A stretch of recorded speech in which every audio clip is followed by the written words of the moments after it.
నీకు గాలేరు నగర్ నుంచి ఏదైతే నిర్మాణ పనులు జరుగుతున్నాయో గాలేరు నగరి హంద్రీనివా లింక్ కెనాలు ఆ మార్గం ఉన్నా కూడా కావాల్సిగానే అనంతపురం జిల్లా రైతుల్ని అణిచేయాలా అని మాట్లాడుతున్నారు కాబట్టి రాజశేఖర రెడ్డి గారినే ప్రతి నీటి బిందువులో చూసుకుంటున్నారు కాబట్టి ఈ ప్రాంతంలో రైతాంగాన్ని నష్టపరచాలా, వీళ్ళు వలసలు పోయి కూలీలు పోతాంటేనే తెలుగుదేశం పార్టీ బతికి బట్టగడుతుందనేటువంటి విధానంతో చేస్తున్నారు. కేవలం కుప్పంకు నీళ్లు తీసుకుపోవడానికే, కుప్పంకు నీళ్లు తీసుకుపోవడానికి దాదాపుగా 15 నియోజకవర్గాలను ఎండగట్టేటువంటి కార్యక్రమం ఎంతవరకు సబబని నేను హెచ్చరిస్తున్నా. తప్పనిసరిగా దీని మీద జిల్లా శాసనసభ్యులు దృష్టి పెట్టకపోతే ఉద్యమం తీవ్రతరం అవుతుంది. జరగబోయే పరిణామాలకు ఎవరు కూడా బాధ్యులు కాదని తెలియజేస్తున్నాం. లైనింగ్ పనులు మాత్రం 600 అడ్డుకొని తీరుతామని హెచ్చరిస్తున్నాం. వ్యవసాయం దండగన్నటువంటి చంద్రబాబు మళ్ళీ అధికారంలోకి వచ్చిన తర్వాత కూడా వ్యవసాయం దండగాన్ని నిరూపించే విధంగా రైతులను నష్టపరుస్తూ మోసం చేస్తూ బూటకపు హామీలతో కాలం వెల్లబుచ్చుతా అన్నాడు. సరే మోసమే చేస్తున్నాడు కదా అనుకుంటే శాశ్వత ప్రాతిపదికన అనంతపురం జిల్లా రైతుల ప్రయోజనాలను తుంగలో దొక్కుతూ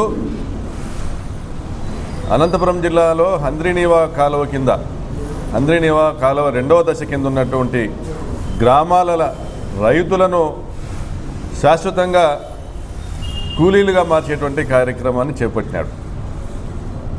ఎన్నిసార్లు వద్దన్నా, వినతి పత్రాలు ఇచ్చినా హంద్రీనివా కాలువ 2వ దశను కాంక్రీట్ లైనింగ్ చేసేటువంటి కార్యక్రమాన్ని మాత్రం ఆపడం లేదు చంద్రబాబు. అయ్యా చంద్రబాబు గారు, హంద్రీనివా కాలువను మీరు లైనింగ్ చేస్తే హంద్రీనివా కాలువ కింద దాదాపుగా 10-15 కిలోమీటర్ల పాటు పెరిగిన భూగర్భ జలాలు అడుగంటిపోతాయి, బోర్లన్నీ ఎండిపోతాయి, వ్యవసాయం కనుమరుగవుతుంది. ఈరోజు అక్కడ పండ్ల తోటలు పెట్టుకున్న వాళ్ళు, వరిమల్లు పెట్టుకున్న వాళ్ళు, commercial crops, dry crops, wet crops ఇవన్నీ కూడా వేసుకొని రాజశేఖర రెడ్డి గారు పుణ్యాన హంద్రీనివా కింద భూగర్భ జలాలు పెరిగి కూలీలు రైతులుగా మారడం మనం అందరం చూస్తున్నాం. ఫ్రూట్ బౌల్ ఆఫ్ ఆంధ్రప్రదేశ్గా ఈరోజు అనంతపురం జిల్లాను మనం అందరం కూడా గర్వంగా చెప్పుకుంటున్నాం. మరి ఇటువంటి ప్రాంతాన్ని మళ్ళీ నువ్వు ఎడారి చేసేదానికి హంద్రీనివా ప్రధాన కాలువ 2వ దశను లైనింగ్ చేయడం ఎంతవరకు న్యాయమని ప్రశ్నిస్తూ ఉన్నాం. గతంలో అర్థించినాం, అయ్యా రాజకీయాలు చూడొద్దు, రైతు ప్రయోజనాలు చూడండి. హంద్రీనివా 2వ దశ కాలువను నువ్వు లైనింగ్ చేసి, పొంగనూరు బ్రాంచ్ కాలువ లైనింగ్ చేసి కుప్పంకు నీళ్లు తీసుకొని పోవాలా అని. నీ కుప్పంకు నీళ్ళు ఇచ్చేదానికి హిందూపురం పార్లమెంటు నియోజకవర్గం పూర్తిగా ఎండబెట్టేటువంటి కార్యక్రమం చేస్తున్నావు, పార్షియల్గా చిత్తూరు జిల్లాను ఎండబెట్టేటువంటి కార్యక్రమం చేస్తున్నావు.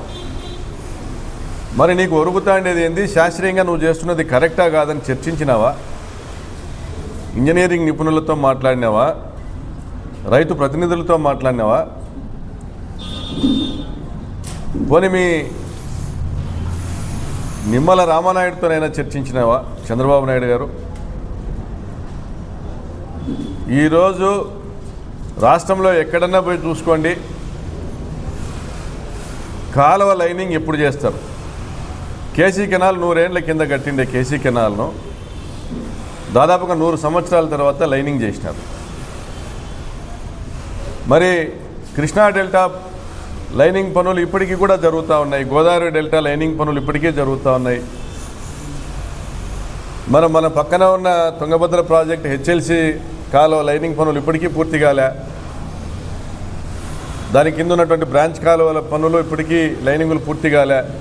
North canal, south canal, MPR dam కింద ఉన్నటువంటి north canal, south canal lining పనులు ఇప్పటికీ పూర్తి కాలే. వాటి కింద ఉన్న పిల్ల కాలువల లైనింగులు ఇంకా జరుగుతున్నాయి, పూర్తి కాలే. అయ్యా చంద్రబాబు నాయుడు గారు, మీరు ఆయకట్ట వ్యవస్థను ఏర్పాటు చేసి డిస్ట్రిబ్యూటరీలు, బ్రాంచ్ కాలువలు, డిస్ట్రిబ్యూటరీలు, మైనర్లు, సబ్ మైనర్లు ఏర్పాటు చేసి ప్రతి ఎకరాకు నీళ్ళు ఇచ్చేటువంటి కార్యక్రమం చేస్తూ చివరి ఆయకట్టుకు నీళ్లు రాకపోతే లైనింగులు చేస్తారు. ప్రతి ఒక్క ఎకరాకు కూడా మీరు కాలువలు లైనింగ్ చేసి నీళ్ళు ఇస్తున్నారు కాబట్టి ఏ రైతుకు నష్టం ఉండదు. అప్పుడు మీరు పిల్ల కాలువల నిర్మాణం చేస్తే అంద్రినీవా ప్రాజెక్ట్ రిపోర్ట్లో, అంద్రినీవా డిపిఆర్లో టెండర్లు పిలిచేటప్పుడు అంద్రినీవా మొదటి దశలో అన్లైన్డ్ కెనాలు విత్ లైన్డ్ సెక్షను, రెండవ దశలో లైనింగు విత్ డిస్ట్రిబ్యూటరీస్. అంటే అంద్రినీవా మొదటి దశలో అన్లైన్డ్ కెనాల్ విత్ లైన్డ్ సెక్షను, రెండవ దశలో పూర్తిగా డిస్ట్రిబ్యూటర్లు నిర్మాణం చేసి మూడవ దశలోనే లైనింగ్ చేస్తామనేసి దాంట్లో ఉంది. మరి ఏ రకంగా చూసినా మీరు ఇచ్చినటువంటి రాష్ట్ర గవర్నర్ ఇచ్చినటువంటి ఒక డాక్యుమెంట్ను, రాష్ట్ర గవర్నర్ ఆమోదంతో రూపొందించినటువంటి ఒక టెండర్ డాక్యుమెంట్ను, అగ్రిమెంట్ను మీరే ఉల్లంఘిస్తున్నట్లు కాదా? అంద్రినీవా కాలువ, ప్రధాన కాలువను లైన్డ్ సెక్షన్తో అన్లైన్డ్గా నిర్మాణం చేయడం అనేది మొదటి దశ. ఈ కాలువ కింద ఉన్నటువంటి పిల్ల కాలువల నిర్మాణం చేయడం అనేది రెండో దశ. ఈ పిల్ల కాలువల నిర్మాణం అయినాక ప్రతి ఎకరాకు సాగునీరు ఇచ్చేటువంటి క్రమంలో చివరి ఆయకట్టుకు నీళ్లు చేరకపోతే అప్పుడు లైనింగ్ చేయాలనేది మూడో దశ. మరి ఈ కనీస నిబంధనలు కూడా మీరు పాటించకుండా కేవలము ఎన్నికల్లో మీ ఎమ్మెల్యే డబ్బులు ఖర్చు పెట్టుకున్నారు. ఇప్పుడు లైనింగ్ పనులు పిలిస్తే దానికి భూసేకరణ అవసరం ఉండదు. 10% కమిషన్ మీ ఎమ్మెల్యేలకు ఇప్పించేదానికి, 10% కమిషన్ మీరు తీసుకునేదానికి, ఒకటే దెబ్బకు రెండు పిట్టలు అన్నట్లు కుప్పంకు నీళ్లు తీసుకుపోయేదానికి మా జిల్లా రైతులను ఎండబెడతావా? మరి ఈరోజు దాదాపుగా హిందూపురం పార్లమెంటు పరిధిలో 300 గ్రామాలు రైతులు నష్టపోబోతున్నారు. గత 10 సంవత్సరాలుగా భూగర్భ జలాలు ఇంకి ఈరోజు రైతులు సంతోషంగా పంటలు పెట్టుకునే పరిస్థితి నుంచి మీరు పిల్ల కాలువల నిర్మాణం చేయకపోయినా కూడా ఎవరు కూడా పెద్దగా అబ్జెక్షన్ చేయలే. ఎందుకంటే భూగర్భ జలాలు పెరిగినాయి, బోర్లు వేసుకుంటా అన్నారు, పంటలు పెట్టుకుంటా అన్నారు. మరి ఈరోజు మీరు పిల్ల కాలువల నిర్మాణాన్ని నీ ప్రభుత్వంలోనే జీవో 22 ఇచ్చి 2015లో అటకెక్కించినావు. మరి ఇప్పుడు కూడా నీ ప్రభుత్వంలోనే ప్రధాన కాలువ లైనింగ్ చేసి భూగర్భ జలాలు కూడా దిగువన ఉన్నటువంటి ఆయకట్టు గ్రామాలకు రాకుండా చేస్తున్నావు. నీ హయాంలోనే 40 టీఎంసీలు అక్కర్లే అంద్రినీవా కనేసి గతంలో 2004లో 40 టీఎంసీలు అక్కర్లే, 5 టీఎంసీలు చాలు సాగునీటి ప్రాజెక్టుగా ఎలా ఇది సాధ్యం కాదని నువ్వే చేసినావు. ఇంత అన్యాయంగా మా జిల్లా మీద నువ్వు దాడి చేస్తున్నావే, మా రైతాంగంపై దాడి చేస్తున్నావే, నీకు చెప్పేవాళ్ళు లేరా? మీ ఎమ్మెల్యేల కమిషన్ల కక్కుర్తి కోసం నువ్వు రాజీ పడుతున్నావా? పోనీ పయ్యావుల కేశవ్ గారు మొదటి దశలో మీరు ప్రధాన కాలువను వెడల్పు చేసుకుంటున్నారే, మీకెందుకయా మా హిందూపురం పార్లమెంటు పైన సీతకన్ను? మా హిందూపురం పార్లమెంటు నియోజకవర్గంలోని 7 నియోజకవర్గాలు కూడా, అసెంబ్లీ నియోజకవర్గాలు కూడా రైతులు ఈరోజు ఆందోళన చేసేటువంటి పరిస్థితి వస్తూ ఉంది. మీరు అధికారంలోకి వచ్చి 8 నెలలు అయింది. మీరు అధికారంలోకి వచ్చిందే మోసపూరితమైన వాగ్దానాలతో వచ్చినారు, లేదా ప్రజాస్వామ్యాన్ని మోసం చేసి వచ్చినారు.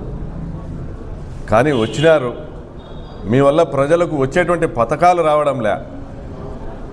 మరి ఈరోజు రైతులకు వచ్చేటువంటి నీళ్ళను కూడా రానికుండా మీరు అడ్డుకుంటున్నారు. ఇది ఎంతవరకు న్యాయమని ప్రశ్నిస్తున్నాం. ఈరోజు రాప్తాడు నియోజకవర్గంలో గమనిస్తే దాదాపుగా 100 గ్రామాలు అంద్రినీవా కాలువ కింద ఉన్నటువంటి 100 గ్రామాల రైతులు ఈరోజు దేశాలు పట్టుకొని పోయేటువంటి పరిస్థితి ఉంది. భూగర్భ జలాలు ఎండిపోతే మీరు కాలువ లైనింగ్ పనులు చేసి కుప్పంకు నీళ్లు తీసిపోయే పనులు ప్రారంభిస్తే ఒక 2 సంవత్సరాల్లో పూర్తిగా భూగర్భ జలాలు అడుగంటిపోయేటువంటి గ్రామాలు ఈరోజు కామారుపల్లి, కురుగుంట, చిన్నంపల్లి, గొల్లపల్లి, సింగంపల్లి తాండా, సింగంపల్లి, వైకొత్తపల్లి, పంపనూరు, వేపచెర్ల, మదిగుబ్బ, సనప, తోపుదుర్తి, తూంచెర్ల, గుంతపల్లి, చెన్నమనాయనకోట, వేపచెర్ల, ఎగువతాండ, దిగువతాండ, రంగంపేట, తగరకుంట, పాతపాలెం, కొత్తూరు, బద్దలాపురం, ఎలక్కుంట్ల, నెమ్మలివరం, కనగానపల్లి, కోనాపురం, బణమీదపల్లి, వరిమడుగు, పాల్చెర్ల, భోగినేపల్లి, తల్లిమడుగుల, బాలేపాలెం, పోలేపల్లి, చెర్లోపల్లి, పాపిరెడ్డిపల్లి, కుంటిమద్ది, గంతిమర్రి, సుద్దకుంటపల్లి, శేషంపల్లి, అక్కంపల్లి, సిఆరిపురం colony, Penubolu, Dadaluru Kottala, Kalikondapalli, Nagasamudram, Basnepalli, Chennaikothapalli, Errampalli, Damajipalli, NS gate, Chinnapalli, Hariyan Cheruvu, Chinnapeta, న్యామతల, Venkatampalli, పెనుగొండారపల్లి, ఉప్పరాండ్ల కొట్టాల, పులేటిపల్లి, పైలబైనపల్లి, కోటంపల్లి, పల్లెనగారిపల్లి, మేడాపురం, ఒంటికొండ, కనుముక్కల, నర్సింగరాయనపల్లి, బసంపల్లి, చిన్నమొగలాయపల్లి, పెద్దమొగలాయపల్లి, ప్యాదిండి, నామాల, గొల్లవన్లపల్లి, మామిళ్ళపల్లి, ముక్తాపురం, మరూరు, చెర్లోపల్లి, పాలవాయి, ఎర్రకుంట, వడ్డిపల్లి, మదిగుప్ప, తలుపూరు, పడమట్యాలేరు, సిద్ధరాంపురం. ఇన్ని గ్రామాలలో ఒక రాప్తాడ నియోజకవర్గంలోనే ఈరోజు హంద్రినీవా కాలువను నమ్ముకొని, కాలువ సీపేజ్ను నమ్ముకొని పంటలు పెట్టుకుంటున్న రైతులు వలసలు పోయేటువంటి పరిస్థితి కల్పిస్తూ ఉన్నారు. దాదాపుగా హంద్రినీవా రెండవ దశలో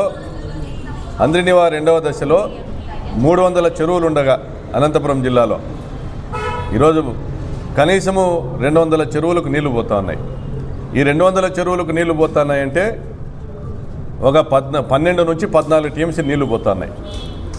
కానీ 20 టీఎంసీల వరకు భూగర్భ జలాలుగా మారి భూగర్భం లేకపోయి రైతులకు బతుకునిస్తున్నాయి. మరి ఈరోజు ఆ 20 టీఎంసీలను కోల్పోవాల్సి వస్తుంది. మేము అయ్యా చంద్రబాబు నాయుడు గారు పదే మీకు విజ్ఞప్తి చేస్తున్నాం. గౌరవ ముఖ్యమంత్రి జగన్మోహన్ రెడ్డి గారు ఆయన ముఖ్యమంత్రిగా ఉండగా చిత్తూరు జిల్లాకు నీళ్ళు ఇచ్చే ఉద్దేశంతో గాలేరు నగరి కడప జిల్లా నుండి రాయచోటి నియోజకవర్గం మీదుగా పొంగనూరు బ్రాంచ్ కాలువకు, నీవా బ్రాంచ్ కాలువకు లిఫ్ట్ ఇరిగేషన్ స్కీము దాదాపుగా 3,500 కోట్లతో తీసుకొని వచ్చినారు. ఇప్పటికి దాదాపు 1,500 కోట్ల రూపాయలు పన్నులైనాయి. నువ్వు ఇక్కడ ఖర్చు పెట్టి 1000 కోట్లు ఏదో ఆడ ఖర్చు పెడితే మీ చిత్తూరు జిల్లాకు, కడప జిల్లాలోని రాయచోటి ప్రాంతానికి 20 టీఎంసీలు నేరుగా వస్తాయి. దానికి మీకు కరెంటు ఖర్చు కూడా కాదు నైనా. గాలేరు నగరి వరకు కూడా కడప జిల్లా రాయచోటి ప్రాంతం వచ్చేంత వరకు కూడా మీకు గ్రావిటీలోనే కాలం ఉంది. దండిగా నీళ్లు 25 టీఎంసీలు నీళ్లు గండికోటలో నిలబడతానే ప్రతి సంవత్సరము. నీళ్లు మనం వాడుకోలేక సముద్రంలోకి ఇడిచిపెడుతున్నాం, సోమశిలకు పోతున్నాయి, సముద్రంలోకి ఇడిచిపెడుతున్నాం. వర్షాల మీద వానలు వచ్చినా కుందు నది నుంచి ప్రతి సంవత్సరం కూడా సోమశిలకు నీళ్లు పోతున్నాయి. వాళ్ళు కూడా వాడుకోలేక సముద్రంలోకి ఇడిచిపెడుతున్నారు. ఆ సముద్రంలోకి పోయే నీళ్లను గండికోట నుంచి తీసుకొని గాలేరు నగరి ద్వారా ఈ చిత్తూరు జిల్లాకి 20 టీఎంసీ ఇవ్వాలని మా ముఖ్యమంత్రి గారు, మా జగన్మోహన్ రెడ్డి గారు ఒక పవిత్రమైనటువంటి కార్యక్రమాన్ని చేపడితే నువ్వు రాజకీయాలు చూస్తున్నావు. ఆ కాంట్రాక్టర్ ఎవరో, ఆ కాంట్రాక్టర్ ప్రయోజనాలు చూస్తున్నావు, కాంట్రాక్టరు ఆర్థికంగా లాభపడతాడని చూస్తున్నావు. నువ్వే కాంట్రాక్టు చేయి, నీకు సంబంధించినటువంటి సంస్థలకే కాంట్రాక్ట్ ఇయ్యి. దయచేసి హంద్రినీవాని మాకు అనంతపురం జిల్లా వరకే పరిమితం చేయండి. మిమ్మల్ని వేడుకుంటున్నాం, విజ్ఞప్తి చేస్తున్నాం. చిత్తూరు జిల్లాకు నీళ్లు మీరు కడప జిల్లా నుంచి తీసుకొని పోండి. ఆడ నీళ్లు వాడకానికి కూడా ఏమీ లేదు. గండికోటలో 25 టీఎంసీలు నీళ్లు ఉన్నాయి. ఇడిచిపెడితే గేట్లు ఎత్తితే సోమశిలకు పోతే సముద్రానికి పోతాయి.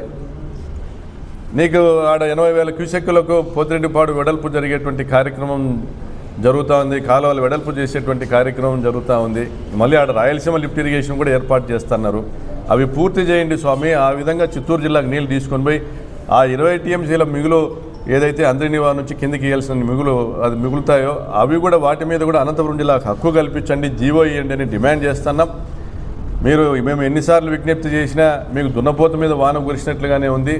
మీకు రైతుల ప్రయోజనాల పట్ల మీకు ఏమాత్రం బాధ్యత లేకుండా ప్రవర్తిస్తున్నారు. కాబట్టి మేము హంద్రినీవా సంరక్షణ సమితిని ఏర్పాటు చేస్తున్నాం. హంద్రినీవా దిగువ గ్రామాలు అంటే ఆయకట్టు గ్రామాల రైతులందరితో కూడా సంఘాలు ఏర్పాటు చేయబోతున్నాం. ఈ సంఘాలు ఏర్పాటు చేసి ఆయా గ్రామాల రైతులతో మీటింగులు ఏర్పాటు చేసుకుని ప్రతి గ్రామాన్ని సందర్శిస్తాం. ఫిబ్రవరి రెండవ వారం నుంచి ప్రతి గ్రామానికి వెళ్తాం. రైతులను అందరినీ కూడా సంఘటితం చేస్తాం. ఆయకట్టు గ్రామాల సంఘాలు ఏర్పాటు చేసి మీ లైనింగ్ పనులను అడ్డుకుంటాం. మీ గుత్తేదారులు ఎవరైతే మీకు ఎన్నికల్లో డబ్బులు ఖర్చు పెట్టినారో ఆర్వీఆర్ కంపెనీ కావచ్చు, బిఎస్ఆర్ కంపెనీ కావచ్చు, ఎస్ఆర్సి కంపెనీ కావచ్చు, వాళ్ళని కూడా హెచ్చరిస్తున్నాం. అయ్యా మీరు సంపాదించుకోవాలంటే ఎక్కడన్నా పోయి నేషనల్ హైవే పనులు చేసుకోండి, లేదా మీ చంద్రబాబు నాయుడు గారిని మాట్లాడి హంద్రినీవా రెండవ దశ కాలంలో విడల్పు చేయమని చెప్పండి. అంతేగాని లైనింగ్ పనులు చేస్తే మాత్రం పనులు జరగనీయం, అడ్డుకుంటాం. తీవ్రంగా హెచ్చరిస్తున్నాం. మా బతుకుల సమస్య, మా భవిష్యత్తు సమస్య, మా ప్రాంత రైతాంగం సమస్య ఇది. మా ప్రాణాలైనా వడ్డుతాం కానీ లైనింగ్ పనులను జరగనీయమని హెచ్చరిస్తున్నాం. ఇప్పటికైనా స్థానికంగా ఉన్న 14 మంది ఎమ్మెల్యేలు మీరు కనీసం కొంచెమన్నా ఒళ్ళు కదిల్చి మీ చంద్రబాబు నాయుడు కాళ్ళు పట్టుకుంటారు, చేతులు పట్టుకుంటారో. మా పరిటాలు సునీతమ్మ అయితే కమిషన్లు వస్తే చాలు, మాకు లైనింగ్ పనులే కావాలని కోరుకుంటుంది. మిగిలిన ఎమ్మెల్యేలైనా పోయి మీరు ఆమెకు కూడా కొంత బుద్ధి చెప్పి మీరు అందరూ పోయి చంద్రబాబు నాయుడిని కాళ్ళు పట్టుకుంటారు, చేతులు పట్టుకుంటారు, లైనింగ్ పనులు ఆపండి, కాలువలు వెడల్పు చేయండి. చేయని పక్షంలో ఇది ఒక రాప్తాడ్ నియోజకవర్గంతో ఆగదు. రాప్తాడ్ నియోజకవర్గం కావచ్చు, ధర్మవరం నియోజకవర్గం కావచ్చు, పుట్టపర్తి కావచ్చు, కదిరి కావచ్చు, ఈ 4 నియోజకవర్గాల్లో ఏదైతే లైనింగ్ పనులు జరుగుతున్నాయో ఇక్కడ ప్రతి ఒక్క గ్రామంలో కూడా ఇదే ఉద్యమం తలెత్తుతుంది. మా కౌంటర్ పార్ట్స్ ఎవరైతే మా నియోజకవర్గ సమన్వయకర్తలు ఉన్నారో వాళ్ళ నాయకత్వాల్లో ప్రతి గ్రామంలో కూడా రైతు ఉద్యమం అనేది మొదలు పెట్టే అవకాశం మాకు ఇవ్వద్దండి.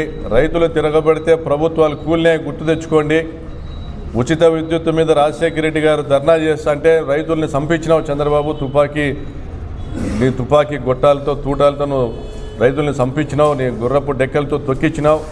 ఆ రైతు వ్యతిరేక విధానాన్ని మానుకో. ఇప్పటికైనా మళ్ళీ భగవంతుడు నీకు నువ్వు మోసం చేసినావో లేకుంటే అబద్ధాలు చెప్పినావో మళ్ళీ నీకు అవకాశం ఇచ్చినాడు, సద్వినియోగం చేసుకోమని విజ్ఞప్తి చేస్తూ సెలవు తీసుకుంటాను.